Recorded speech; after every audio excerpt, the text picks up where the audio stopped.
Assalamu alaikum, brother Yusuf. How are you? Alaikum salam. Alhamdulillah, I'm doing fine. Thank you. How are you? Good, alhamdulillah. Thank you for accepting the invitation to be on Dome Podcast. I know we've been trying so hard to be on the show, and finally, you're here. Thank you for having me. Alhamdulillah. I have to admit that today, mashallah, you look brilliant. Mashallah, you're very Omani today. Shukran. And today we're going to talk about a lot. So if you don't mind, I'm going to grill you a little Of course, bit. go for it. Dig in.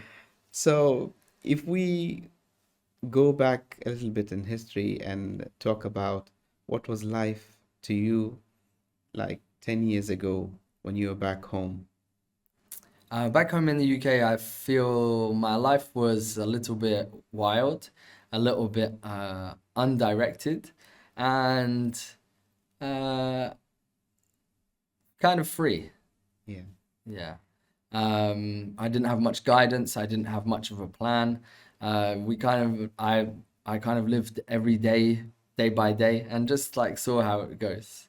But normally families do not adhere to a certain spiritual or religious practice there, whether it is Christianity or anything else. My family didn't. Some families do, and Yeah. some families don't. For me, my family was never religious, so I wasn't baptized or anything like that. Never really went to church or anything. We just celebrated Christmas in a consumerism kind of way. So yeah, I was never religious. I was atheist. It is very interesting to hear this because for us in the Middle East, the assumption is everybody in the West is a Christian or a practicing Christian. But the case is not that, it is, especially in the past few decades, somehow the element of spirituality started fading slowly. Yeah, for sure. But I would love to ask you about the idea of total freedom, because young people today in the Muslim world, they're so fascinated by the idea of being total free, to be able to do whatever you want. They feel that they are in shackles. Is that the case, that you have a total freedom in the West? No, to be honest, I don't think that there's a total freedom because there are a set of rules, a set of guidelines, a set of laws that we have to adhere to. But those laws are made by humans, so they're generally kind of positioned to benefit someone along the way.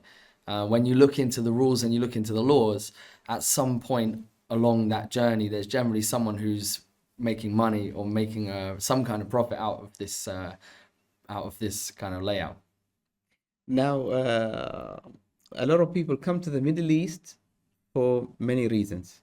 Some of them come for financial gain. Some of them come to just explore new places. Some of them come because they want to build their career. What made Yusuf come to the Middle East? So yeah, it was a sense of building a career. I'd been working in fitness for 10 years while I was in the UK. And along that way, one of my clients opened an F45 gym. Yes. Group classes. And so I had in my mind that I wanted to open a gym like this, or I wanted to manage a gym like this.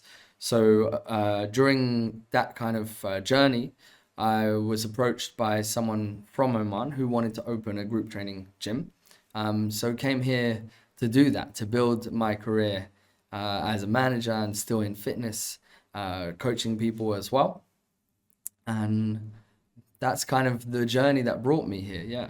So tell me, take me through the idea when you spoke to your family and told them that I'm going to a place called Oman. And I'm sure nobody heard of it. Yeah. And what is portrayed in the media about the Middle East? So your friends, your family, what did they think about this? So most people were fairly open-minded about it. People have moved to Dubai and things like this, Yeah. So people had heard of Dubai and the region. People know about the region. I would say a couple of people who shocked me. One in particular, American friend of mine, she said, "Oh my God, you're gonna be unsafe. He said, my friend lived there and women can't drive and women have to wear hijab all the time. And I was like, I'd already visited by this point. I'd already come to visit to see what it was really like. And I said to her, it's not like that at all. It's very similar to a Western society in terms of the freedom and in terms of the different cultures that are here and the different people that are here. And I feel maybe America has this strange view of the Middle East as well as just being, you know, a strict societal. So you decided to come before accepting the opportunity. I had the opportunity and I said I need to visit. So I came to visit for 2 weeks. Yeah, so let me take you the moment where you already arrived here. Yes. So for sure, maybe you had some expectations Mm. or you didn't know what to expect. Yeah. So once you got off the plane and Yeah. went into the airport, what came to your mind? I think the airport was lovely, right? Yeah. The airport The new was one. really nice, the new one, yeah. Yeah. So then I think as we were driving through Oman, I feel like it was like evening time and I was probably quite tired. So I didn't take too much in. Yeah. I remember driving through and just seeing all these buildings, but nothing that looked like out of the ordinary of what I would have expected. And it was actually the 2 weeks after that of exploring more and finding things and realizing that there's a lot more to Oman. By the end of the 2 weeks, I'd bought a Harley Davidson. Oh, mashallah. So I kind of made up my mind that I was coming. Now, I can't hold myself to ask you about the heat. Yes. You're coming from a very cold place. Yeah. And Oman, as you know, we wear the dish dash. Yeah. Yeah, no jumpers. So how was that like to you? To be honest, it was nice to get out of the rain.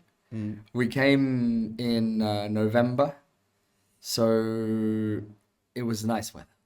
And every day I used to open the curtains and look outside and say, it's another beautiful day. MashaAllah. MashaAllah. Sun is shining. You know, I have some friends from the Western world who don't really like the rain. And, you know, because when it pours in the West. So when they came here, they were shocked to know that Oman is pray for the rain. Yeah. We have a special prayer Yeah. for the rain. Yeah. And he said, are you people insane? Yeah. Oh, this is so lovely. The weather is good. It's sunshine. Why do you pray for rain? Yeah. But to us, honestly, when you're deprived from something, then you know you tend to have feelings toward it. You Of want course. it more. Yeah. But you having abundant rain in the UK, then you've had enough. Had enough. I was wet enough.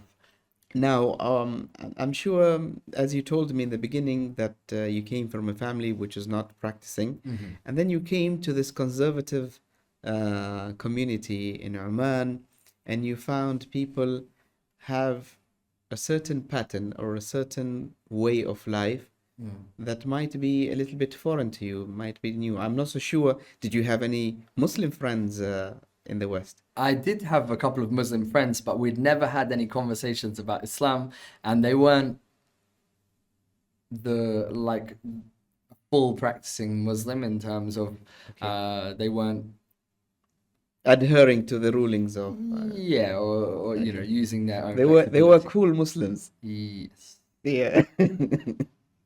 So when you came to Oman and then you met, of course, families, people in the streets, what grabbed your attention to their behavior? Was it something that normally you would see in any other country? Yeah, I think firstly, when I first arrived here, I kind of asked the people that were my sponsors. I said, okay, so what can we do? What can't we do? You know, The do's and the the don'ts. do's and the don'ts Yes. of Oman. You know, in terms of clothing, in terms of behavior, in terms of this and that. And they said, so, you know, dress modestly, try to behave modestly. Yeah. try not to offend anyone. Yeah. And so I kind of started to live my life, and quickly I found that there wasn't really any kickback to anything. So you could go to the mall wearing shorts. It says don't wear shorts. Yeah. And no one would say anything. And it felt like it was fine. And then after a while, I spoke to them and I said, "Oh, it seems like it's fine." And they said, the thing is, Omanis don't like to offend someone, so they wouldn't tell you that you've offended them because that might offend you. Yeah. I said, okay. That's absolutely right. Computing. Yeah. How this actually works. Subhanallah. And I understand, Yusuf, you had your own ideas and perspective about life, and you were not following any faith, and maybe you never believed in a divine supreme power. So what was your first encounter in terms of, like, discussion or just talking about it in terms of spirituality? Did anyone approach you and talk to you about spirituality? Did you find yourself curious and you started reading about it, or what actually happened? So I was in Oman. Because today you're in a dish dash, so we need to know the story. Fully Omani now. Yeah. So I was in Oman for 3 years, and the business that I was running had a lot of Muslim customers. And a lot of those customers turned into friends and good friends. Yes. But no one ever really discussed Islam with me. Yes. I just knew that the people here were very nice, very friendly, peaceful, and that at certain times of the day people disappear to go and pray. Yes. But I didn't understand really what that meant, what that looked like, or had any feeling of that. It just was something that people did that I didn't do. So in the 3 years, like, you didn't go to visit like the Grand Mosque or anything? Yeah, I went to see the Grand Mosque, but I went to see it as a tourist who is looking at the kind of architectural side of it. Exactly. Yeah. And even more recently, I went to Istanbul before I reverted. And the same, I went to see the mosques and the huge mosques there. Yeah. And I did the same thing. I looked around as a tourist and I thought, oh, this architecture is very nice and the history is very interesting. But there was no spiritual connection there. Yeah. And now I feel like if I went back, it would be a completely different experience. Yeah. I met a woman who's now my wife, and she was the first person to really talk to me about Islam and make me consider the meaning of life, the reason for life. Did you find it difficult in the beginning because you were brought up and raised in a certain way, and now suddenly someone is introducing something very new to you and something that might make you change some aspects of your life? Was there a struggle a little bit within yourself? Definitely. I think if there's one thing that I could describe about myself that I've learned from challenges and from changes and from workplaces, I can be quite resistant. My first reaction is like, no. And that's definitely a characteristic of mine. It can be like a no, and then the persistence could be that I can say no. But over time, I can start to see the benefits of another way or the benefits of something else, and I can start to let. So did you block it in the beginning? Definitely. Yeah. We had a lot of conversations. No, this is not for me. A lot of the deep conversations about life and about the questions that you would ask in it. Who created you? What created you? Where will you go? Who created this world and this life? And a lot of the answers were, I don't know. No, but did these questions appear to you maybe even when you were in the UK without anybody asking you? Because we understand in Islam that there's something called fitra, the inner inclination, that it's like the coding of the human being from God. And automatically, as a human being, you will be curious to know about these things. You might not verbally, Yeah. say it, Yeah.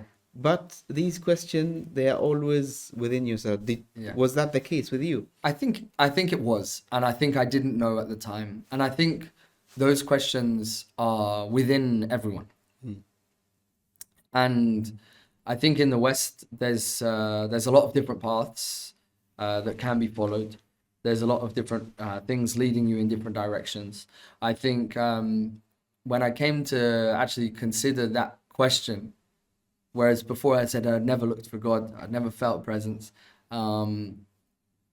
actually the things that I was doing in my life to explore that kind of element, the spiritual element, I had done things. So if I was talking to my friend about like what I'd experienced in my life, and I had been to a shamanistic sweat lodge, and I'd practiced yoga and finding that oneness, and I'd been to silent meditation for 10 days and things like this. So you've said, you've tried so many things. Then you have tried. Then I said, yeah, I guess I have. But in my mind, I would have said I've never looked. Yeah. And also I think there's a lot of different ways that we search for joy or peace or higher knowledge or higher power in the West, which are less conventional ways. And I feel like that, again, it feels like just an experience for fun. Feels like a search for pleasure. Yeah. But really in the roots of things, I think it's a search for connection and a search for finding what's inside you and what is the meaning. The reason why I'm asking you this is because many of the people who follow the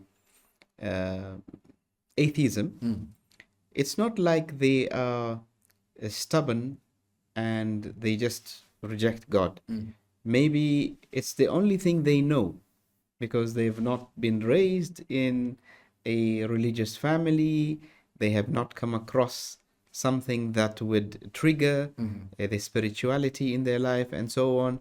So this is the only thing they know.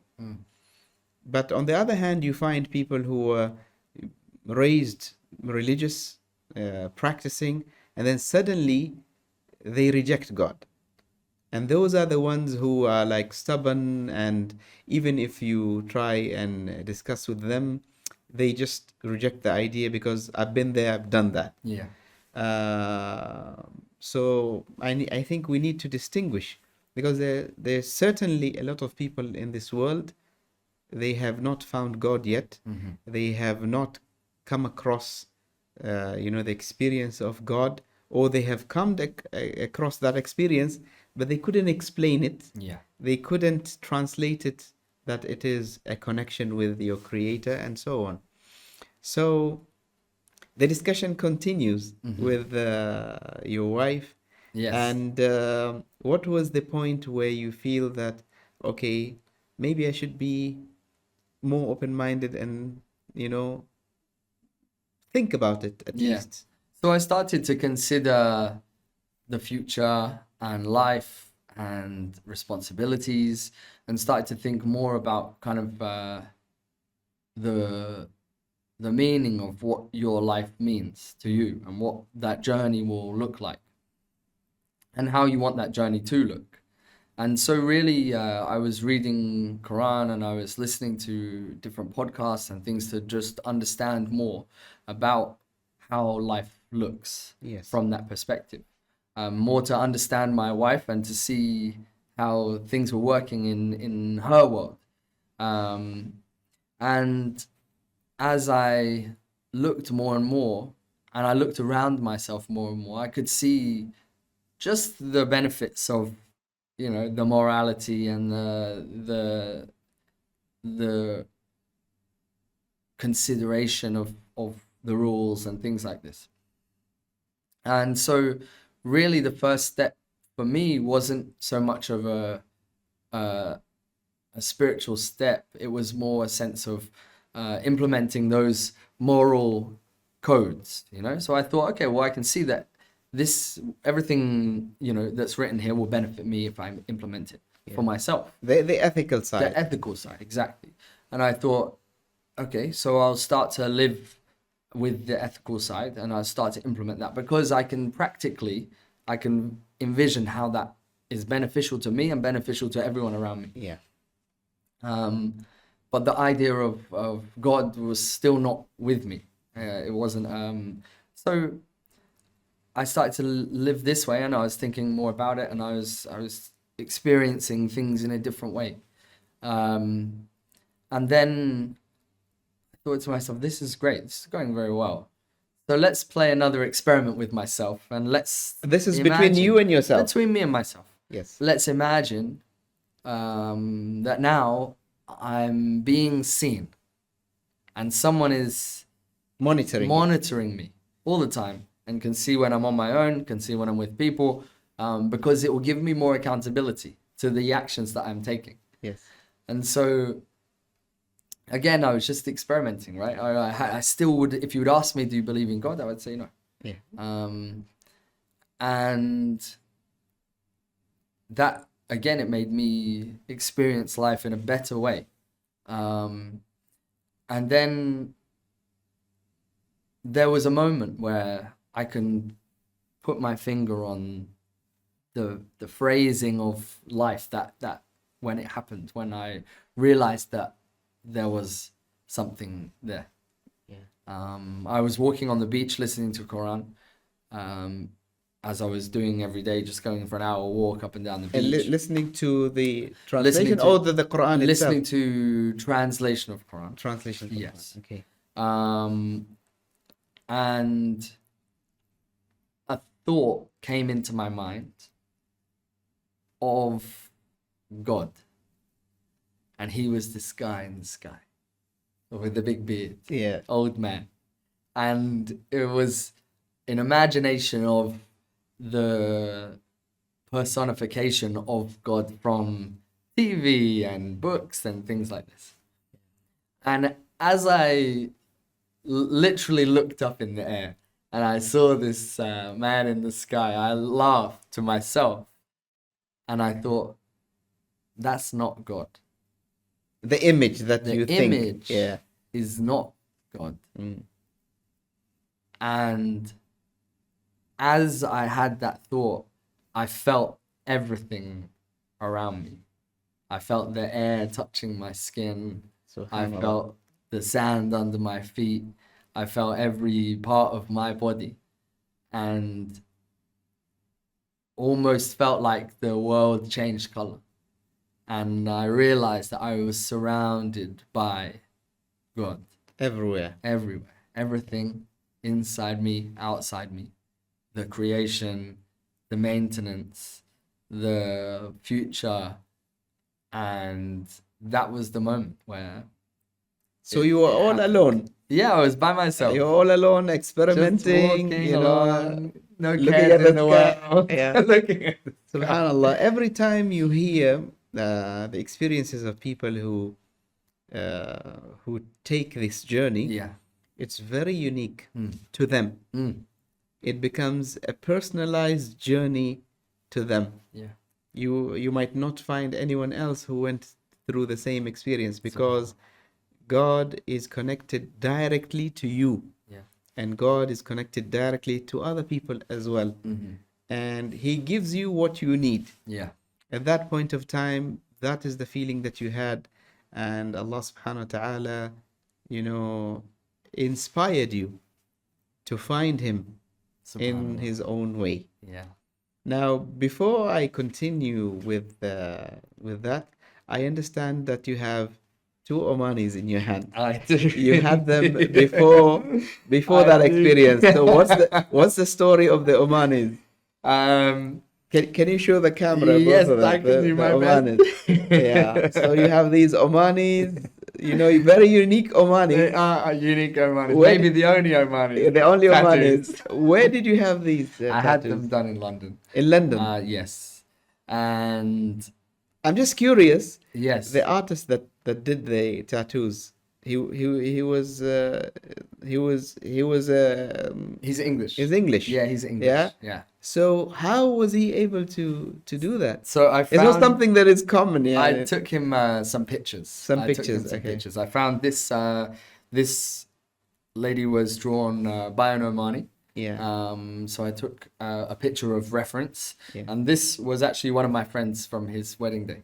So you have your friend that. I said, can you make something similar to this? I didn't say draw this guy. Yeah. I said, here's a reference picture. Here's a reference picture. Can you create some artwork for me?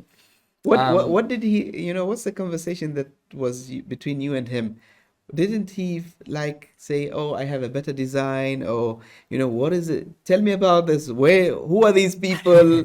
Normally you would have an image of someone you love, or someone dear to you, Yes. or something that reflects your culture. But you go to this tattoo parlor and then you tell this person, I want these two Middle Eastern people on my hand. I'd known the tattoo artist for probably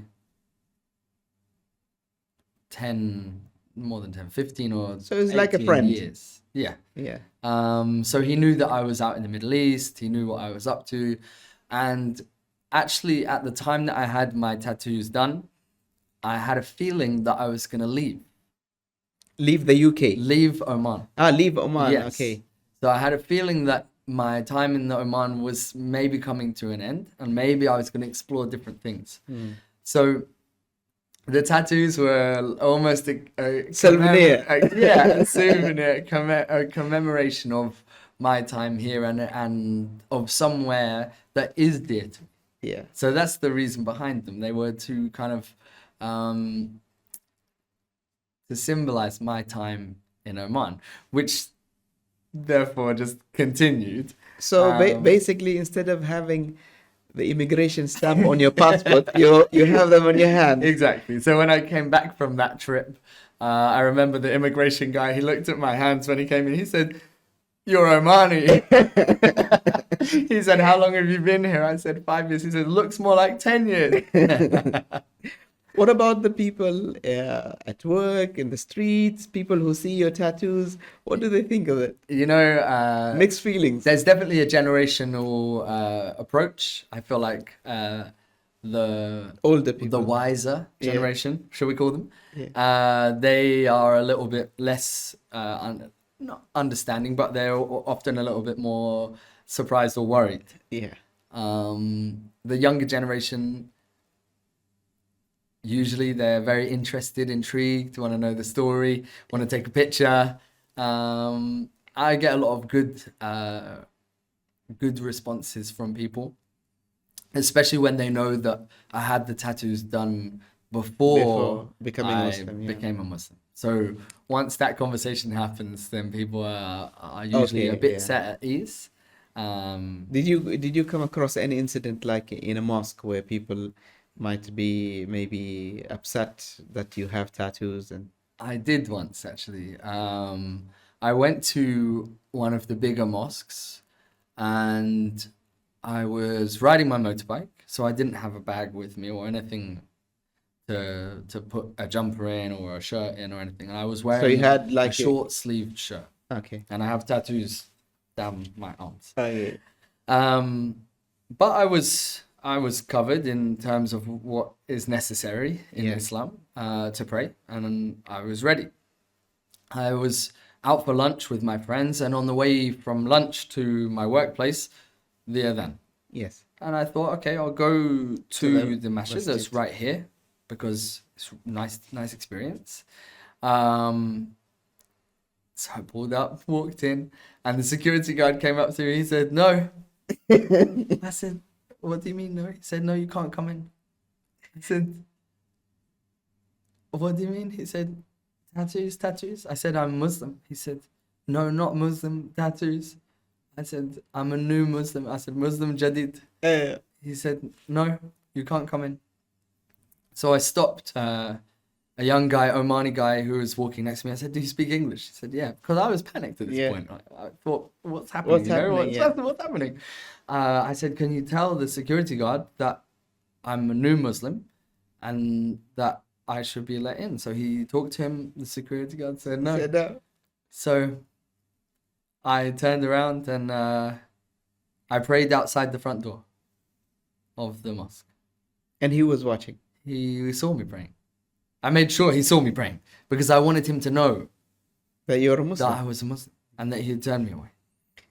Now, I want us to take advantage of this podium to send out a message. First of all, to the public, people that might not have came across someone like you Yeah. who reverted to Islam and has tattoos, Yeah. and also to some of the places of worship like mosque where you have security guards, and basically there is a saying in Arabic, al-Islamu yajubu ma qabla. Islam wipes out what was before that. And whatever you have done in the past is in the past. Yeah. Now that you're a Muslim, Yeah. the scholars, encourage people to, if you can, to try and, cover them. Yeah. Or I know it's very expensive to remove them Yeah. if you're going to remove them, but it doesn't give anyone the right Yeah. to stop you to pray. So from this podium, what would you like to say? I Yusuf? think being respectful of everyone in the masjid is important. Understanding that people have come from different backgrounds, different places is important. And also learning from Prophet Muhammad sallallahu alaihi wasallam and accepting people for prayer, even if they're maybe not dressed the right way, even if they're not maybe presented in the way that you would expect someone to be presented, and to address them once that prayer has been completed. Yes. It's no human's right to decide whether someone's prayer is accepted or not. accepted. Only Allah can judge that prayer being accepted or unaccepted. In terms of letting someone in the masjid, you're protecting and projecting your own fears, views, feelings on someone else. And that's not what we're here for. Yeah. Now, I'm sure when you took the Shahada, were you alone? I wasn't alone. I took a friend of a friend. Okay. And I went to visit the Grand Mosque. Yes. And we took it in the information center. Now, I'm sure when you took the Shahada, now you're in full swing. Yeah, you're a Muslim, you start practicing, you have obligations. What are some of the things that were difficult for you to implement in the beginning when you became a Muslim? I think the biggest hurdle for me was probably the language barrier in the prayer, learning the prayer. Yeah. And learning the ayah and things like this so that I could practice the prayer fully. Yes. It took time. Figuring out how to implement that. I tried printing the words onto paper, but then when I would do, the paper would get wet. So then I'd have to find a new paper. It ended up just looking like it had been left in a puddle for 3 weeks, and I didn't want to take it to the masjid. So I actually ended up writing the Arabic, the transliteration, the English sounds, and then the English translation in different fonts, and laminating the paper so that I could take it with me. It didn't get wet during the day. And also I could understand what I was reading while I was reading it and what it means. Because even in Quran, it says along the lines of, when you understand, you implement. Yeah. And so I felt like me just reading the sounds without understanding was almost counterproductive. Yeah. Because it makes me feel like I'm just saying nothing. Yeah. Almost. So I just making sounds, even though obviously it's the Arabic and it's the Yeah. word of Allah. But for me, there was no translation that meant there was no understandable meaning. Yes. So for me, putting those things in order meant that I could always check back on what it was I was saying. It's like signing a contract, you know? Yeah. You don't want to say the words if you don't feel the words. That's right. Or especially if you don't feel comfortable with the words. You need to know everything that's coming your way. So so that was an important part of implementing that process. And I think the prayer was a challenge. But once I realized how to implement that for myself, it became much easier. And now you have certain Muslim organizations, they have this prayer mat that has all the wordings on it, and you just stand there and it tells you all the instructions. Yeah, So things are getting easier. definitely. Yusuf, let us take a short break, Yeah, sure. and then we'll continue, inshallah, Sounds our great, discussion. inshallah.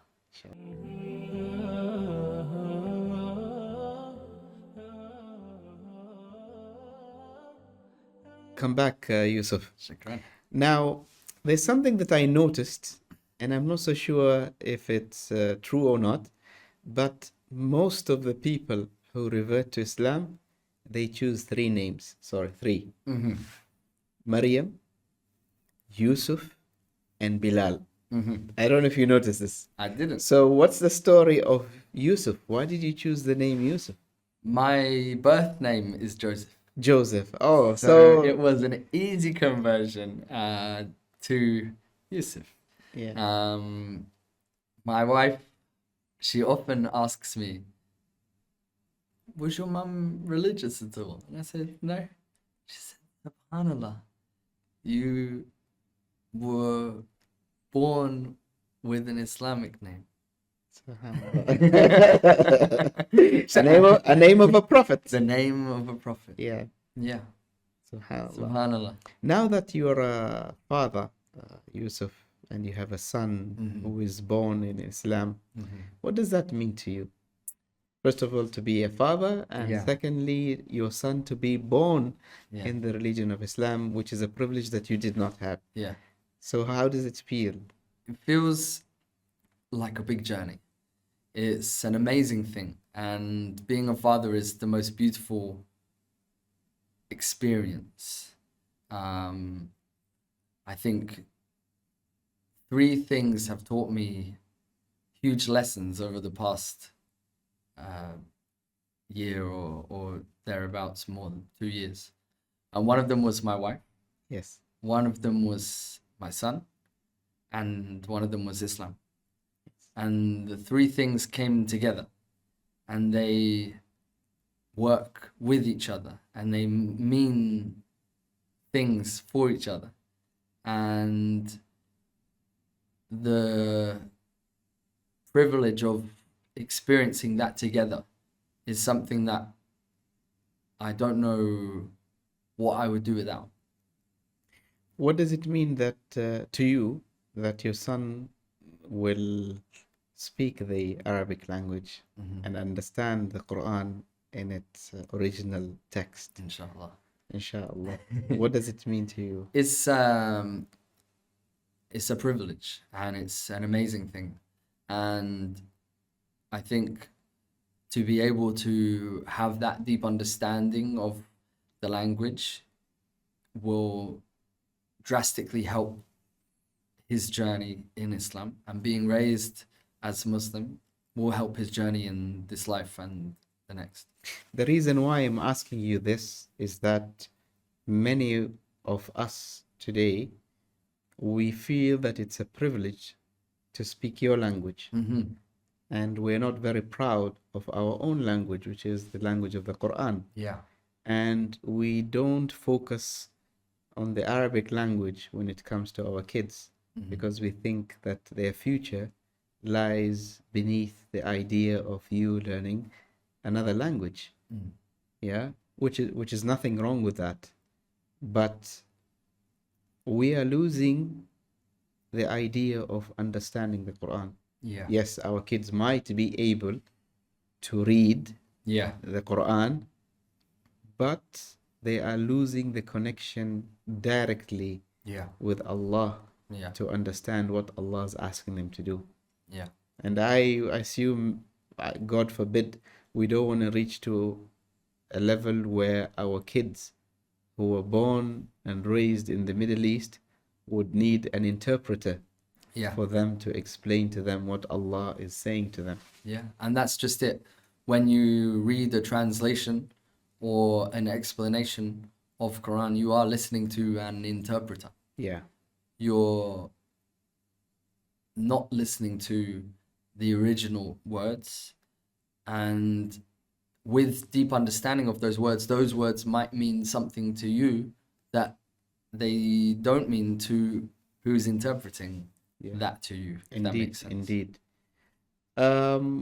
Yusuf, you've been very active on social media trying to educate other people about Islam and about your profession, fitness. You're trying to link between the two worlds. Yeah. What made you do this? Why do you feel that you have to do something like this to propagate your belief? So I was practicing in fitness for a long time. Yeah. And when the two worlds came together, for a while I didn't feel that they were very connected. It felt like I was either being spiritual or I was being physical. Yeah. And those two things were kind of running side by side, but I didn't feel that there was that much of a connection there for me.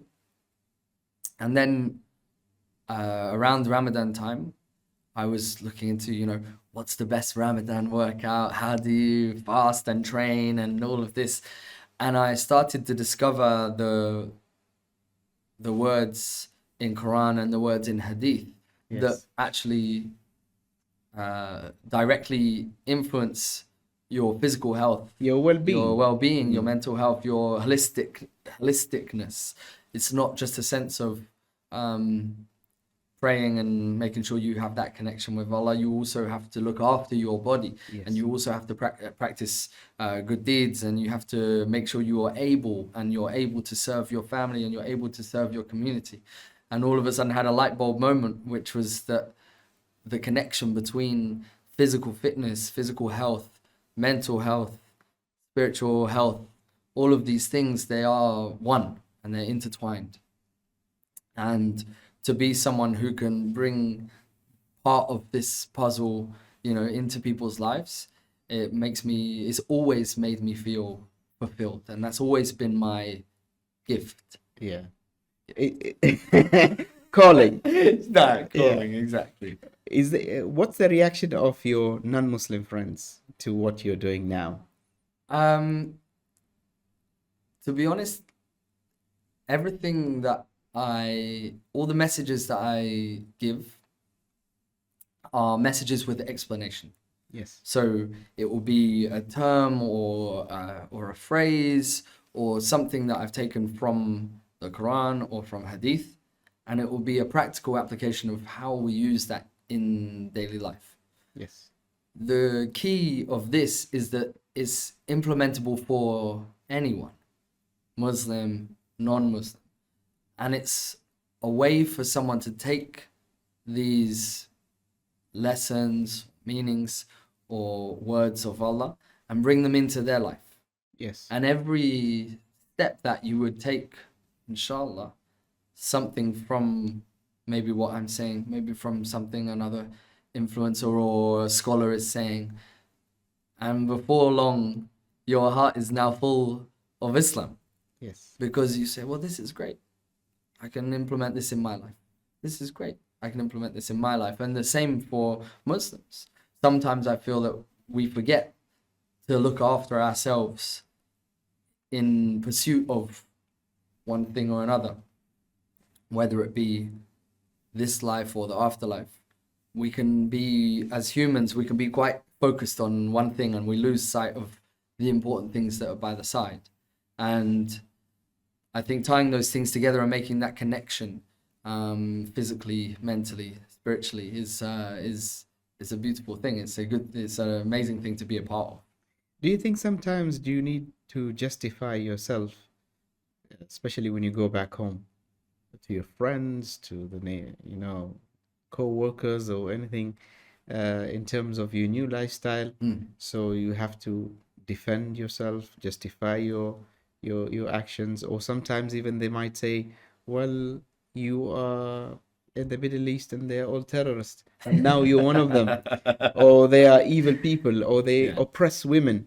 So how do you react to certain things, or they don't happen? I think I've been lucky in my life to be surrounded by open-minded people who are, who are accepting of any direction that you want to take your life, basically.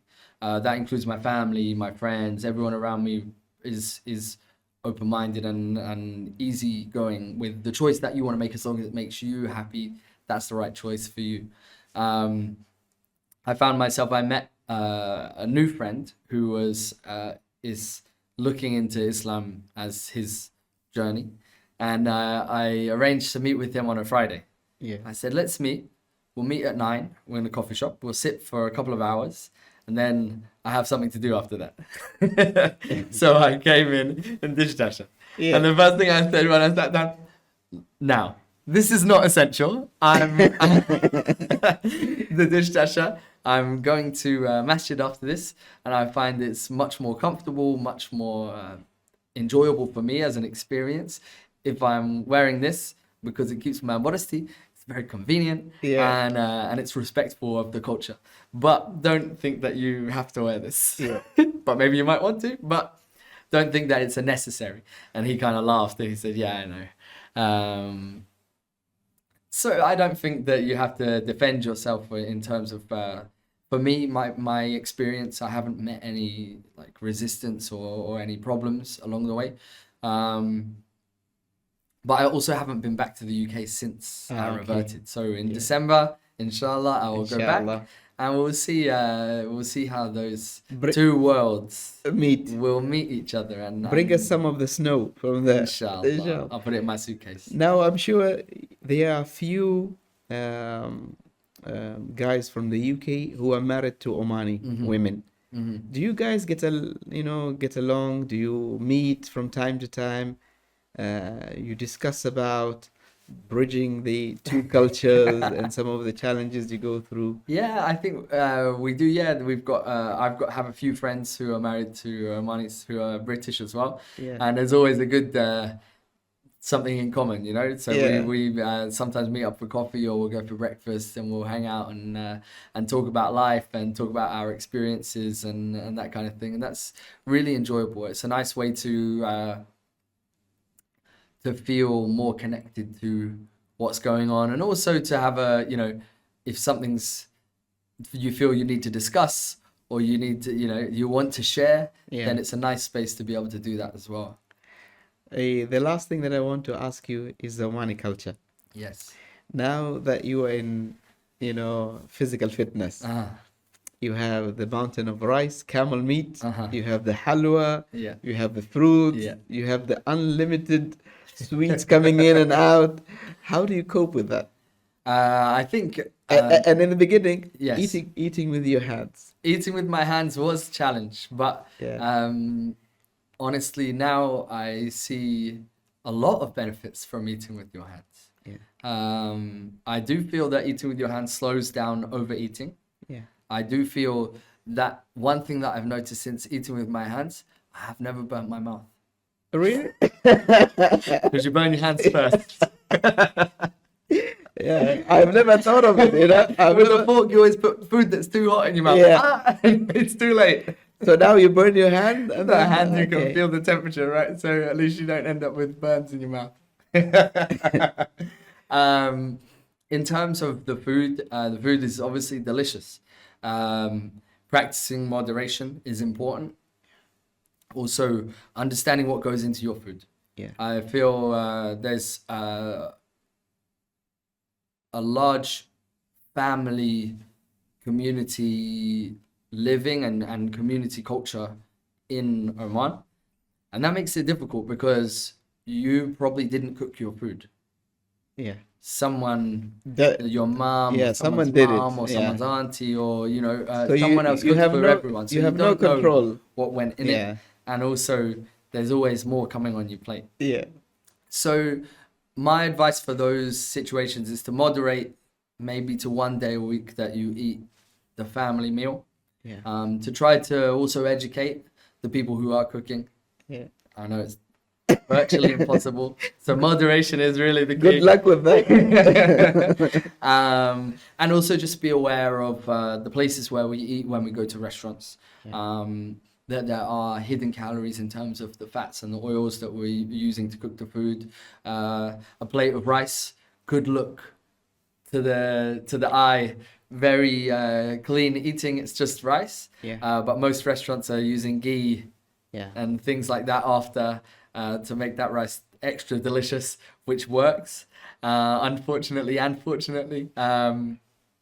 So just being aware of how the food is made. Yeah. Maybe sitting with your family as they make the food and helping, learning what goes in, because it can be interesting. And I've had a lot of conversations with my friends and my clients who never sat with their mum while she made the food. And they said, "Mum, what's in this? What's the ingredients?" And then she showed them the ingredients and said, "Oh, that makes sense." So I think it's possible to be healthy, and it's possible to be to enjoy yourself as well. Yeah. Definitely. And I think you shouldn't rule something out completely for the sake of chasing one thing. Again, we don't want to be blinded to one thing. Enjoy the food and enjoy the moderation, and be smart with the choices that you make. Thank you very much, Yousef, for being with us on the show. I was very happy, pleasant that we finally got this show on the run. Yes. And I hope it's not the last time. Inshallah. Inshallah, we'll have more collaborations between us. Take care of yourself. Thank you, you too. And take care of Junior. Thanks for having me. Inshallah. Assalam. Dear brothers and sisters, thank you very much for being with us on Dome Podcast. See you next time, inshallah. I'm your host, Hatim Abdissalaam. Assalamu alaikum wa rahmatullahi wa barakatuh.